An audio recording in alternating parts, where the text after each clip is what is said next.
Okay. Go ahead. Now, last week we talked about Yes, last week we talked about some. Anybody know who we talked about?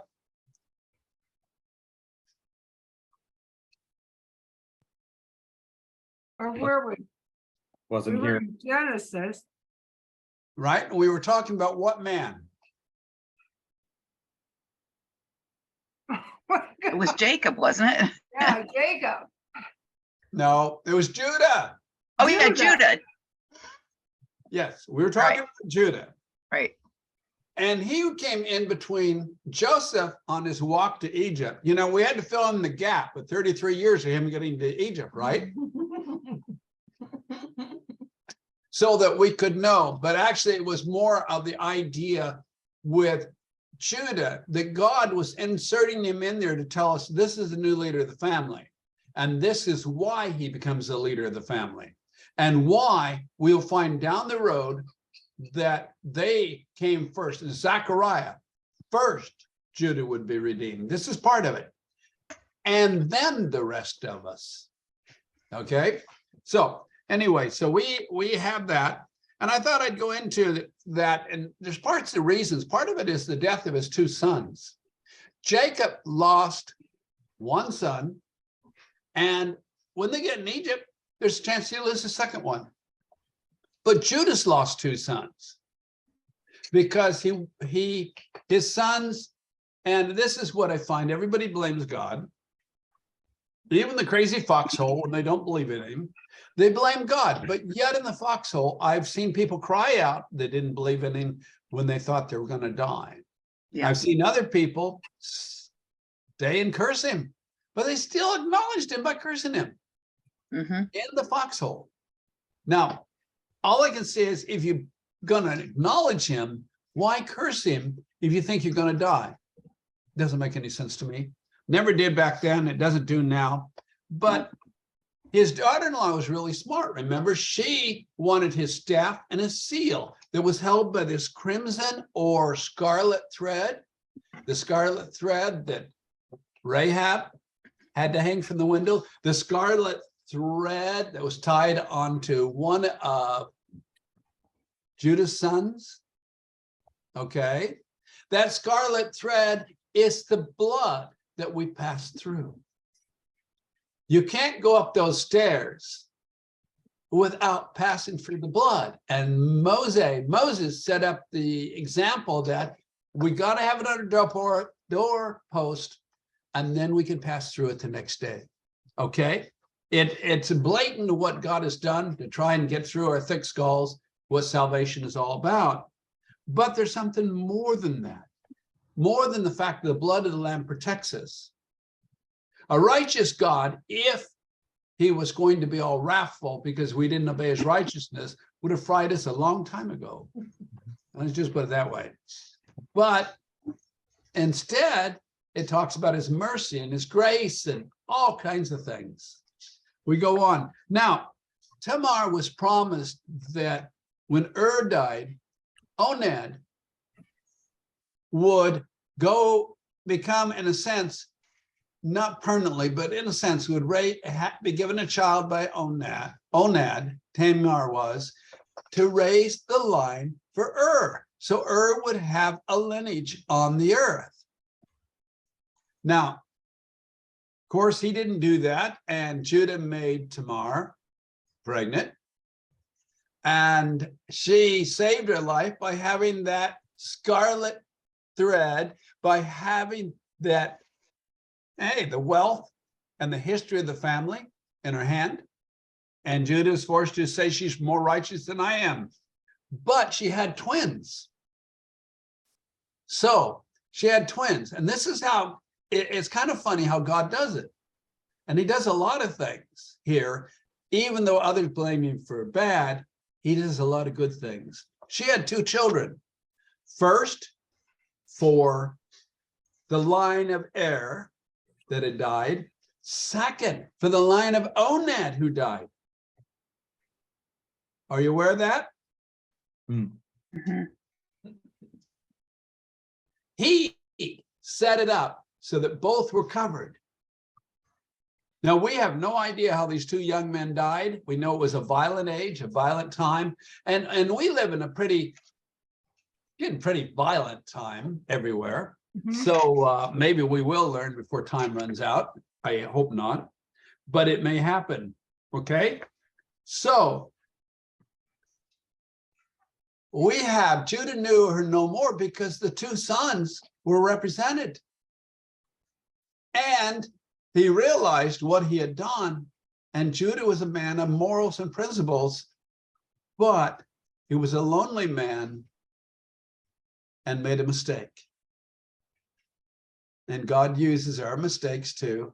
I still remember this Mormon man that used to take his Mormon book and he would pound it and pound it and pound it at the table and try to talk to me about Mormonism.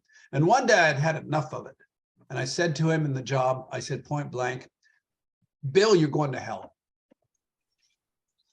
And I walked out. That was my last day. And on that company. And for years, I cried unto God, right the wrongs they did.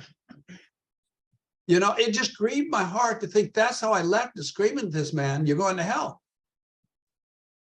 The shock was to come back and see how God had righted the wrong when he cornered me and he said, you remember that rude young man that told me I was going to hell? And I'm thinking, oh, here it comes. He said, well, I went to your church and married your choir director. Okay, it was a woman. He married the choir director. He says, I'm a Christian now. I got baptized. And he says, so has Terry and Ron and the other management. They're all been baptized. They were all Mormons. Neat. God can right the wrong. Remember to pray that if you need to. And actually, I was so thankful I'd prayed that for their sake. Now, we're going to go, and we're going to go ahead and go into chapter 39. I'd hoped to finish chapter 39. I got real close to it, but I didn't quite make it. So chapter 39, verse 1 through 20. Okay. Oh, I'm sorry. And we're going to not read it yet because Bethany's going to bring up a picture. I want you to see something because the Germanic scholars and the church tradition puts the tomb, the pyramid that was found in Egypt, down near this Qina in that region right there. But here is where the tomb is located. You can go visit it. They let you go into it. It's a big tourist attraction, written on the wall, still well preserved. It's a story about this young man that came from another country that interpreted Pharaoh's dreams of the fat cow, the thin cow, the fat grain, the thin grain, that built the grain cities, that taught the people to read and write, it says on that, to worship one God, it says on that. And he built the grain cities, which they have found, I think, a dozen grain cities that he built, but it's all in the northern part of Egypt, up near where Pharaoh Djoser's tomb is. Now, who is that young man? Joseph. Yes, that's right, Joseph. And they founded one of the grain cities under a pile of grain that was still there. We don't know what happened to that city, but there was still grain in there, so they were still doing it. A bunch of gold coins in a small, deteriorating bag. Egypt has this preservative climate that keeps things for a long time. Like the young child, they found a scroll that was laying on, which is all the Psalms that we have in our Bible, except for one, was not there. And he was buried on. They said the child was over 2,000 years old, maybe 2,500. And there's a scroll of our Psalms. Wow. Wow. God is good and he preserves records. So anyway, he preserved that. Now we're going to come into the scripture and we have 3 slides set up. So I'm going to want to get some volunteers here. If there's a word you can't read, Joan, if you would want to read, then we'll get one of us to give you the word. All right. And Joseph was brought down to Egypt by Potiphar, an officer of Pharaoh's and the captain of the guards of Egyptian, brought him to the land of the Ishmaelites that have brought him down hither. Stop just for a moment, Joan, Huh? just for a moment. I want to remind, it does not say some of the things that in our English translation are there. Remember, I pointed out to him, he is a high-ranking elder in Pharaoh's. He's the executioner, not the captain of the guard. He's the executioner, okay? That other stuff is not there. That's our English for some reason. So go on, Joan, please. Okay. And the Lord was with Joseph, and he was prosperous man, and he was the house of the master of the Egyptian. And the master saw that the Lord was good to him, and that the Lord had made all that he did to prosper at hand.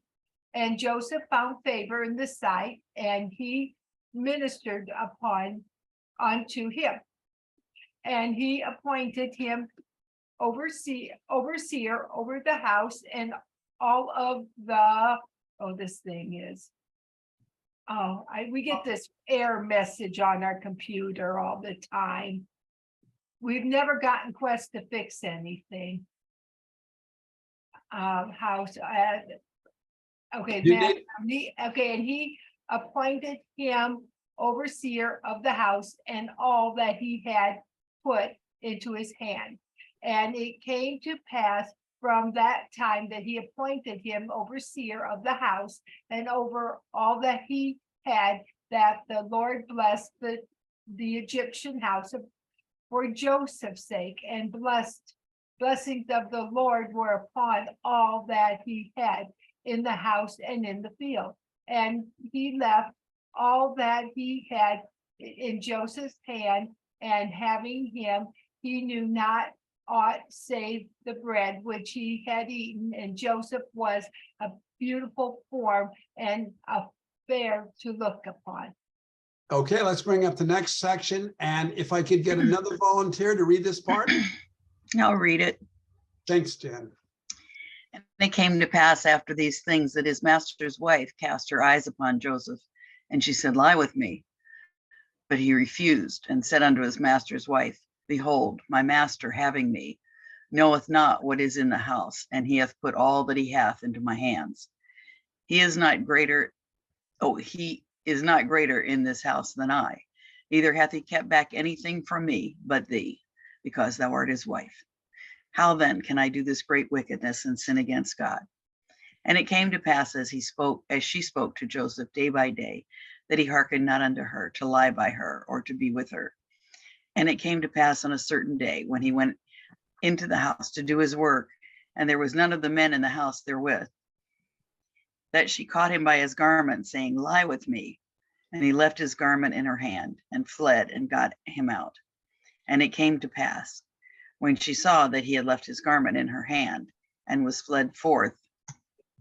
Okay, we'll have, before we read this last part, I want to tell you, we're in the New King James, okay? You mean On the Old King English James. translation today. This is the regular King James. This Oh. is not New King James. My correction, I was just told it's a regular King James. And you Okay, can tell because it has these and thous in it. Yeah. I'm getting patted on the back, that's life. Okay. So, do I have another volunteer to read this last little part? Sure. That she called unto the men of her house and spoke unto them, saying, See, he hath brought in a Hebrew unto us to mock us. And he came unto me and to lie with me. And I cried with a loud voice. And it came to pass, when he had heard that I had lifted up my voice and cried, he left his garment by me and fled and got him out. And she laid his garment by her until his master came home. She spoke unto him according to these words, saying, The Hebrew servant whom thou hast brought unto us came in unto me to mock me. And it came to pass, as I lifted up my voice and cried, that he had left his garment by me and fled out. And it came to pass when his master heard the words of his wife, which she spoke unto him, saying, After this manner did thy servant to me, that his wrath was kindled. And Joseph's master took him and put him into the prison, the place where the king's prisoners were bound. And there he was in the prison. Well, I'd requested the New King James, but you got to remember, Bethany has to decipher my words, much less anything else. And I think she thought I was talking about the old King James only. So that makes a lot of sense. But what we want to do, we're going to start with verse 1, because again, we must establish some things here. You want to turn that light on? Maybe I can actually see what I'm reading. Hopefully. I'm trying to see what I'm reading. It may be a mistake, by the way, but anyway. So when Joseph was taken down to Egypt, remember, Egypt is south. That's why we're taken down to Egypt, okay? And a certain officer of Pharaoh. This was all arranged, folks, by God in advance. The whole thing was set into motion, okay? He put a need in Pharaoh's executioner's heart and had him come to the slave market. Now, if the president of the United States went to a market, would the people be allowed to just go in and shop? No. That's right, no. Clear it all out. When Pharaoh's executioner went into that market and saw this, by the way, is from Egypt. This is a picture of what their slave markets were, though I must tell you, they still have them in the Middle East, so please. Let's go forward. But anyway, they were not up on a platform where they stood up and they stripped him down like I see on the internet. In the West, maybe we did that, but not in the Middle East or the East. So he's here, and they would have walked in like you see these gentlemen, and they would have touched him, felt him, looked at every piece of him, and decided if they wanted to buy him or not. Yet, God sent this man in. He probably came in first. He took a look, and there's something about Joseph that just drew him like a magnet. That's God's doing, folks. And he took him home. That's got nothing whatsoever to do with anything else. God is always several steps ahead of the game, advancing the game, bringing us to him. Okay. So anyway, so we got the picture of the market, and we're looking here, and I wanted to bring up something which Chris could sit back if he had thought about it and said, oh, it shows, and I mentioned this earlier, and the Midianites sold him into Egypt under Potiphar. Okay. Then Genesis 39:1. And it says, and they bought him from the hand of the Ishmaelites. Well, the problem is again, if you go to seminary, college that I have, and I sat back until one day I discovered they were different people, and then I started arguing with them, and still argue with them, is the fact the Midianites lived about close to where Jordan is, where the Ishmaelites lived in the south, but had caravans that brought the spices and that for burial down from the north, where they were raised, and brought them to Egypt. The two rode together like a caravan. Now, why we have this of the Ishmaelites and the Mennonites is put forward in three different thoughts. One is that this is written by two different writers over many hundreds of years. Okay? So one used Ishmaelites and one used the Mennonites. The third suggestion is mine. Like I said, people travel together for safety, especially when you have raiders. And a caravan of spices and that would be a caravan quickly attacked by raiders like the Amalekites, the Edomites, who couldn't get a drop of rain to fall on their kingdom no matter what, and it's still bone dry today. That was a curse that God put on them.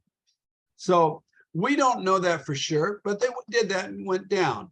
Now we're going to look at the word, next slide, we're going to look at the word Egypt here. There's the older translations of Egypt. How can I say this? We've always had this picture, if you read the history books and what was taught in school, even when I was a kid, is Egypt was one country. The truth is, it was not. It was divided in three. There was the northern, and that's where Joseph went, near Pharaoh Djosser. There was the middle kingdom, which conquered the north and put the Hebrews into slavery. And there's the southern kingdom, which at the time of Moses, which included Sudan, by the way, that is the time that Moses snuck around the backside of them and defeated them, and they became Egypt. So this is a little bit different than Mitzrayim, which is Middle Kingdom. This is Mitzrayimah, and that is the upper or northern region for some reason. Okay, upper and lower Egypt, as they call it, but it wasn't upper and lower. It was Upper Egypt. So I've given you what Strong's has there, 47114. And again, I reemphasize, there are people that I've run across that have challenged me on what I say. And I always go back and say, look at the Bible. I remember one place I turned around and I gave them the scriptures and they still fought. And that was on, we're free from the law of sin and death. Okay.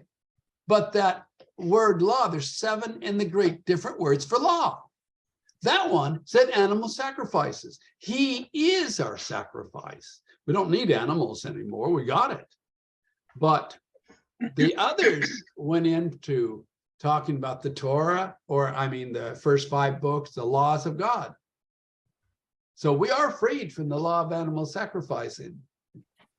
Okay. So anyway, we are now going to go to verse 2. And in verse 2, the Lord was with Joseph. He was a prosperous man, and he was in the house of his master, the Egyptian. Okay, he was a prosperous man in the house of his master, the Egyptian, right?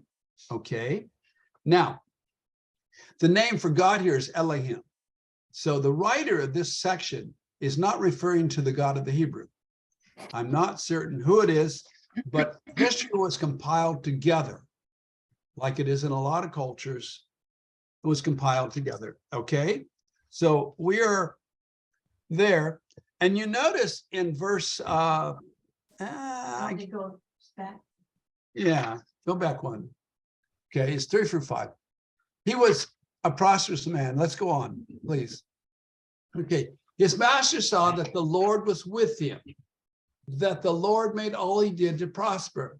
Now, as far as his master, Egypt worshipped a multitude of gods, like India has, I don't know, it's hundreds and hundreds of idols they worship, by the way. But one time a year, India worships the god of light. The others, they just appease, so no evil befalls them. Okay, so his master saw that Elohim was with him. Okay. Now, and all that he did was prosper. How many people have looked back over their life and what they've done?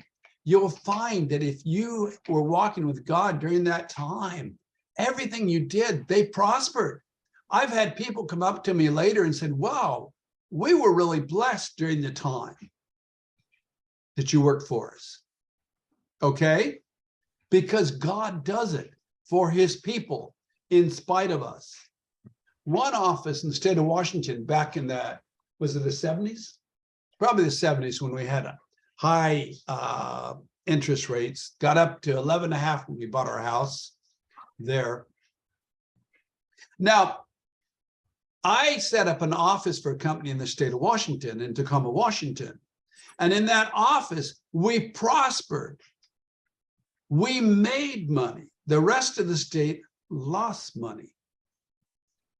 But I had a boss that was in Seattle that kept calling me and telling me he was going to fire me, take over the office. He didn't like me. He wanted to get rid of me. Well, I went to another job. The office collapsed. The state of Washington's whole system collapsed because of the interest rates, and he lost his job. But during the time I was there, they prospered. Later, I had a call from that company asking me to come back to them. I was working for somebody else. And I said, no, thank you. It is a blessing when someone says to you that what you have done has made them prosper, but it's not what you have done, it's what he has done. And Joseph found favor in his sight, favor. Now, I love that. We have that there in favor. Cain. Do you remember who Abel and who? This is the actual spelling of Cain's name. Cain in Genesis. His name meant kindness, favor. God gave him favor. They thought that God was now going to restore them back to him like in the garden. But Cain turned out to kill Abel. It was sad, but gave him Cain favor in his sight. This man was so overwhelmed by what Joseph was doing and prospering that he gave him his whole household. Now think of it. Here's a young man that rises up super fast in his house. Okay. And he rises up over all the other slaves and servants. Okay. Because he is blessed with a gift. Anybody know what the gift is? Administration. That is a good one. Administration. He could look at something and organize it and make it work. It's a little bit more than administration, but it is a big step in it. Daniel, everywhere you've gone, you bless the companies and save them money.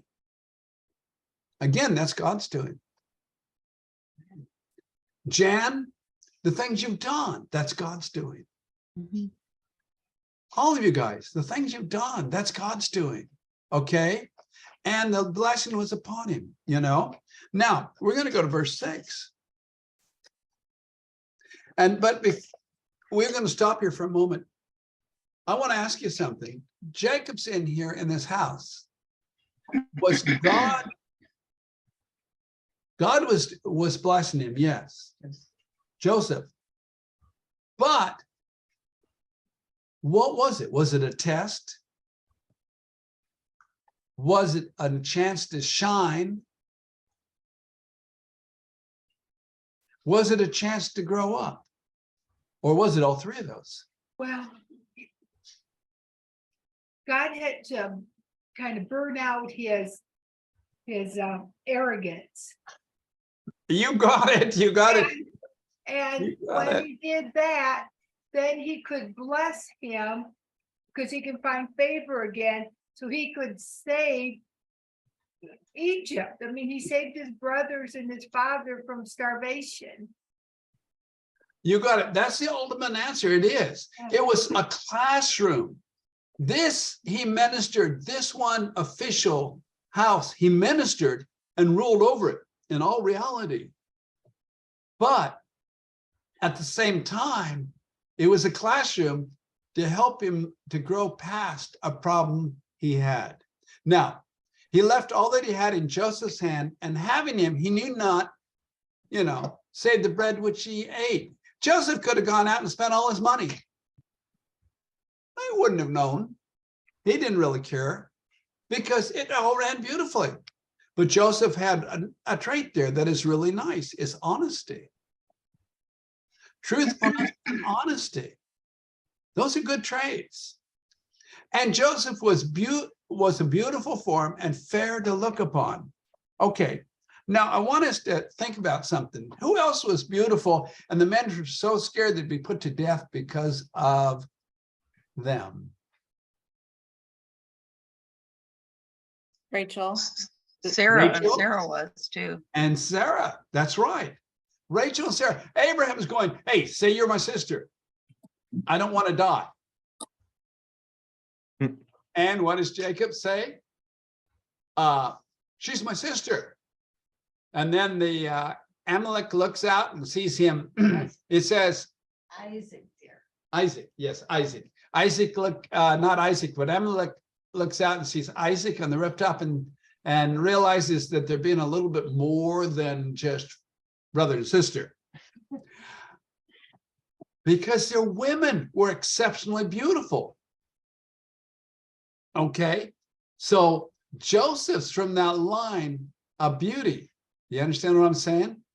Now, we're going to look at this word, beautiful. I really love it, you know. It's kind of like this. It's yapator. Yapator. Okay, you got it in there, right? Beautiful, comely appearance, beautiful figure.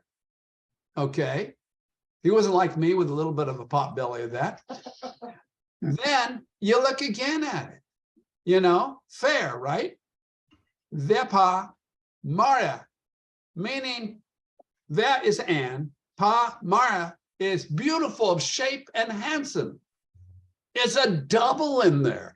That's how good looking this guy was. Make everybody's tongue hang out. I don't think that's why the executioner took him home, because he's got a wife, remember?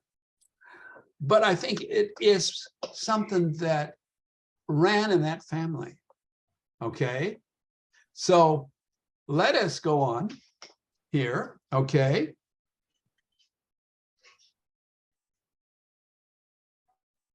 Now, think of this. Here is this woman, right? And she is living with a man that she was forcibly married to. This was the traditions back then, and in some countries still is, forcibly married to, and he can't have sex. He's kind of short in one area. And this woman's there, and in their culture as well as our culture,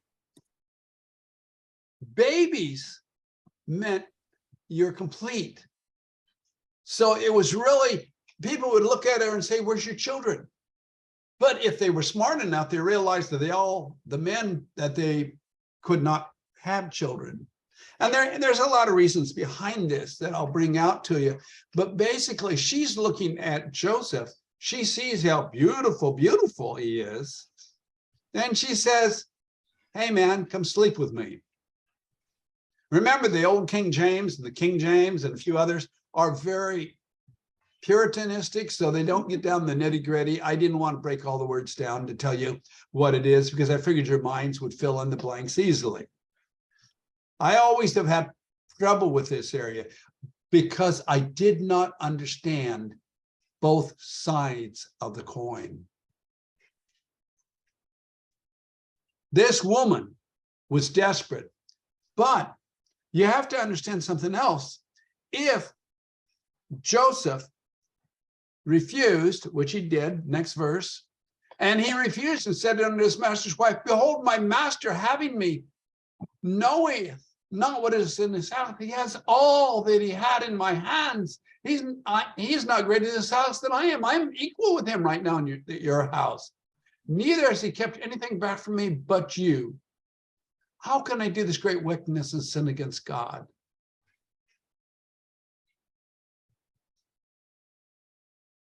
So Joseph has morality and respect for the rules of God.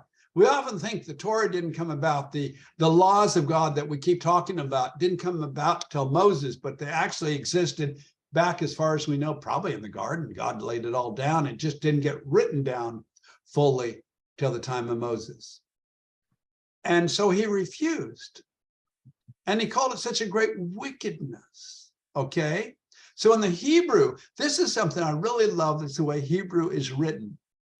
This is ha-ra. Strong's takes only the root word, ra, R-A-H, which only means evil. But what they miss, and they break, Strong breaks the H-A off, saying, oh, that must be the. No. This is one word. In the Hebrew, it's one word, ha-ra. And having a double A in there makes it a double evil. a greater evil. To Joseph, this is the most evil thing he could do.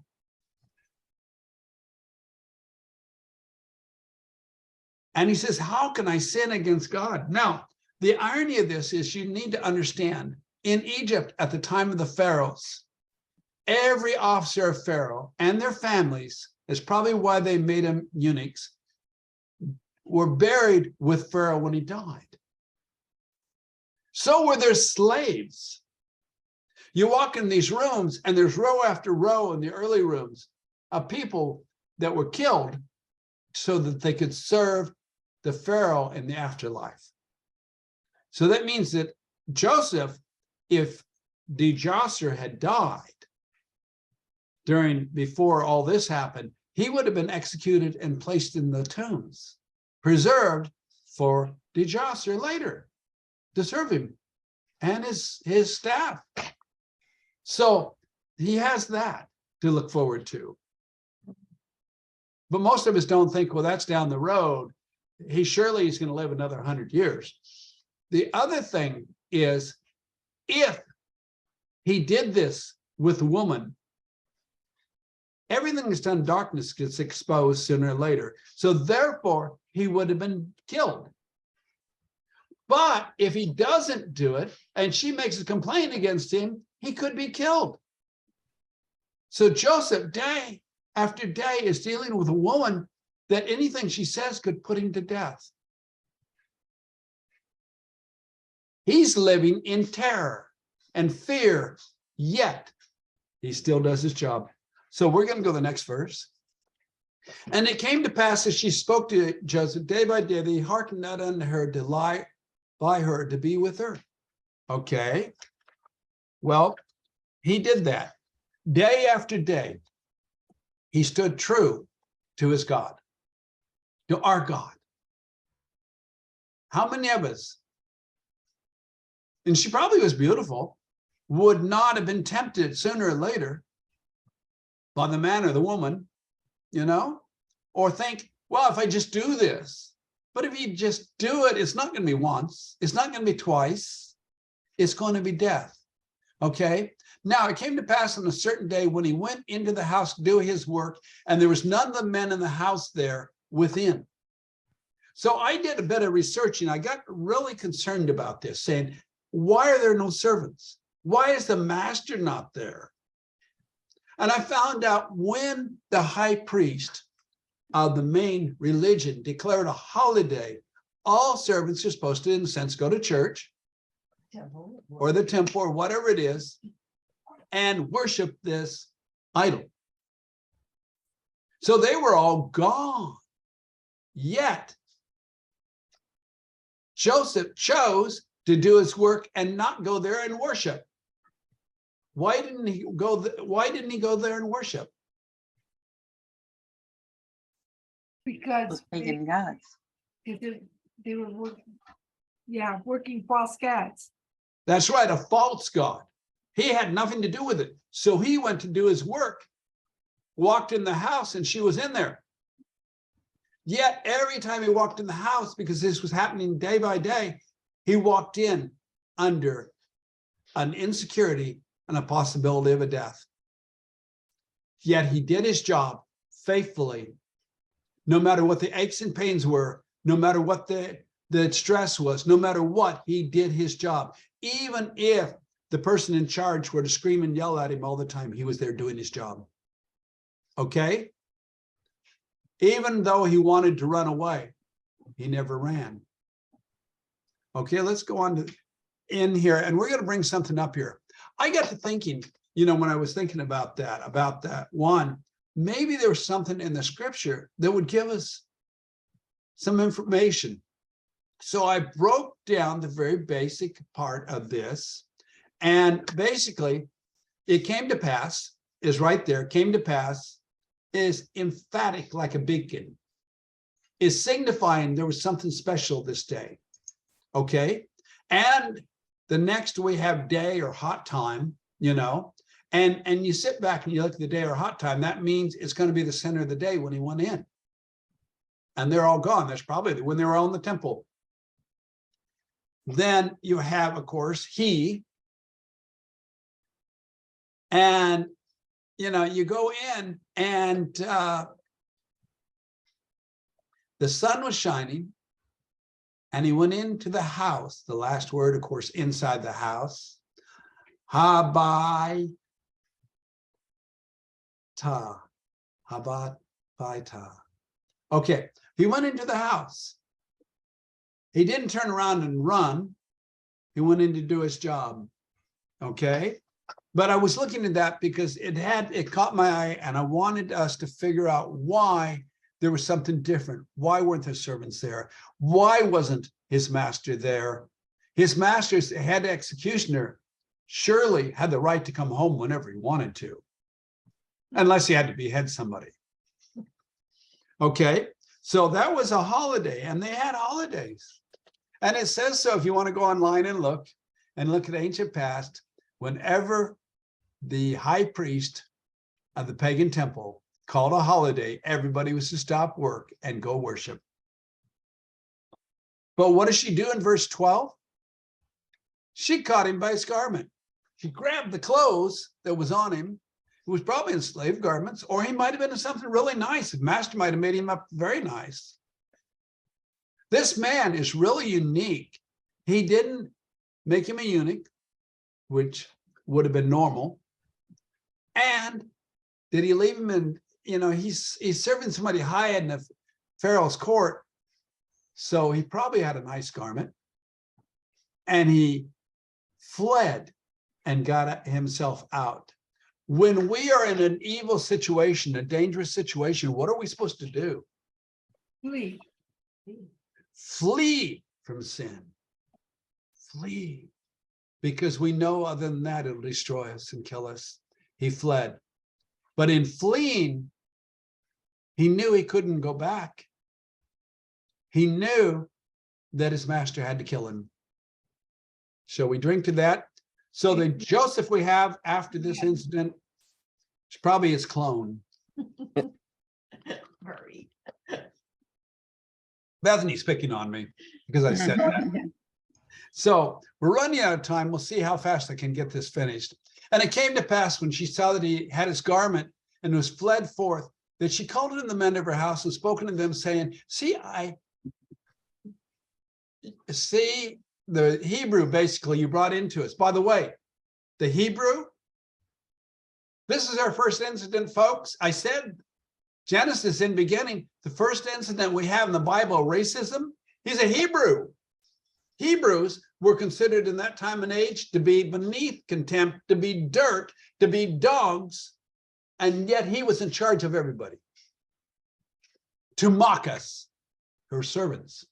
He came in to lie with me, and I cried with a loud voice, and he got up and he fled, leaving his garments here. Meaning he took his clothes off and climbed on the couch. Okay, let's go on to the next section here. And that, so Joseph was in a frightening situation. What would you have done? I think I would have tried to figure out how far the border of Egypt was myself. But no, he didn't. But he could not go back in. And could he tell his master, well, your wife tried to make me sleep with her? He would have been executed anyway because he wouldn't have believed him. Okay.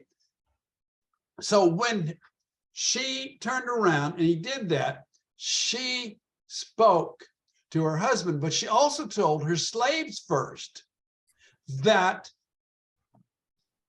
this is what the Hebrew did, you see, so that she could build a story. And then when her husband came home, she said to him, the Hebrew servant whom thou hast brought unto us came in unto me, and it doesn't say mock in the Hebrew, basically to have sex with me. And when I cried out, he fled. So all he has to do is ask, what do you think, to the other servants? And you know they would have backed her up, because then they're in a good spot with her.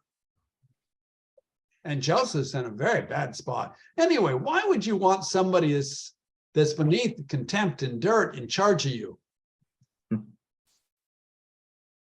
So let's go on to the last little part here, the last two verses.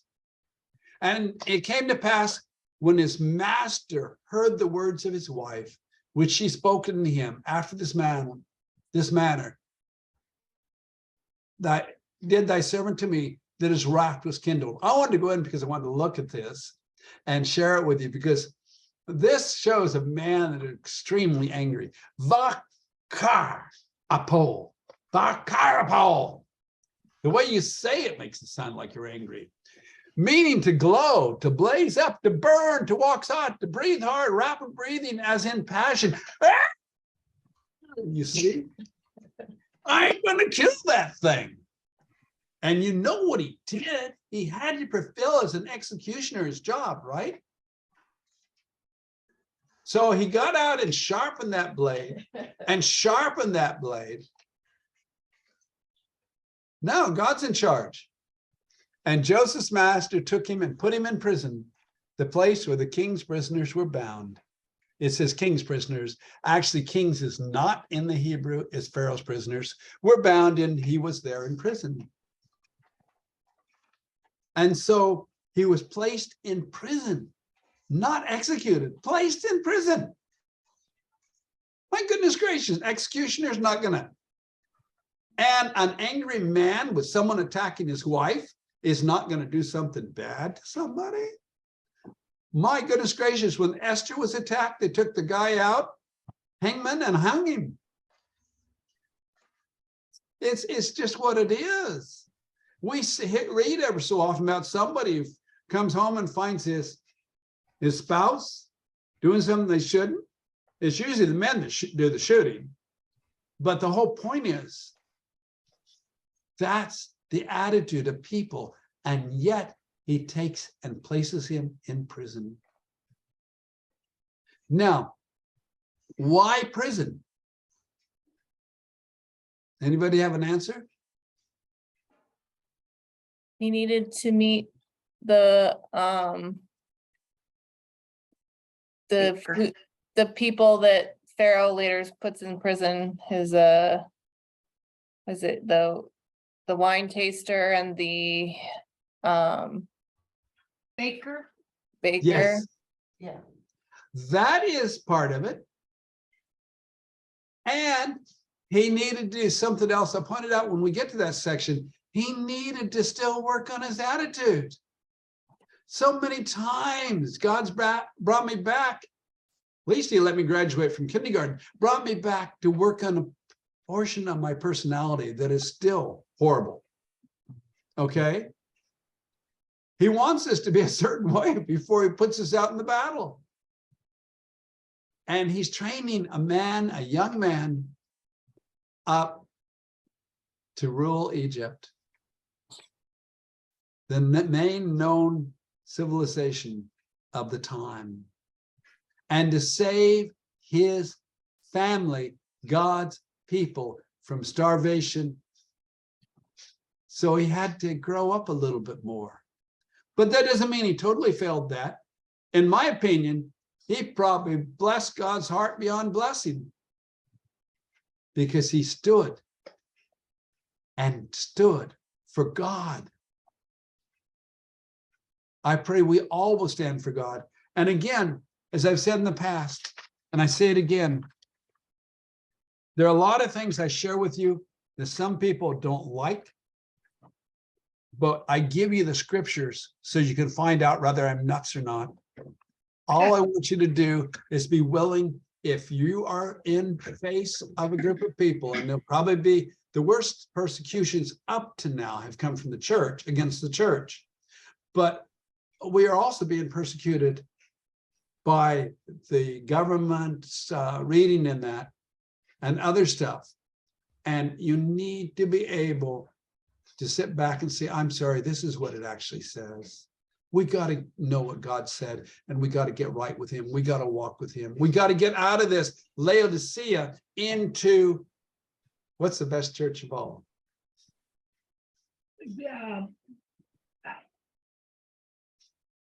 Philadelphia. Philadelphia, Bethany says. Philadelphia, the church of brotherly love. Loving one another as we should have. When I was in school, we always said the Christians in the school I was in, the first Christian college I was in, was they were the worst, seemed to be the worst gossipers there than anywhere else I'd ever seen. And it's sad that we get labeled like that. But we have concluded, I pushed this a couple minutes. Well, no, I'm not. According to this clock here, I'm right on time. Yeah, you're okay. So I didn't want to take us too far over. So praise God, we will go ahead and set up for prayer now. Why don't we have someone pray for the finish of this? Well, you know, that's right. We need to have somebody agree to pray for it, don't we? Daniel? Yeah. Closing prayer? Yep. Father, I just thank you and praise you for this study, for this time together, for your word. Father, thank you that you have blessed us with so much rich history and depth of understanding. Father, I just pray that you continue to help us to dig deep and to understand what it is that you intended for us to see here. Thank you and praise you again for our time. Shem Yeshua HaMashiach, I pray. Amen. Amen. Now we're going to stop the recording. Yep. And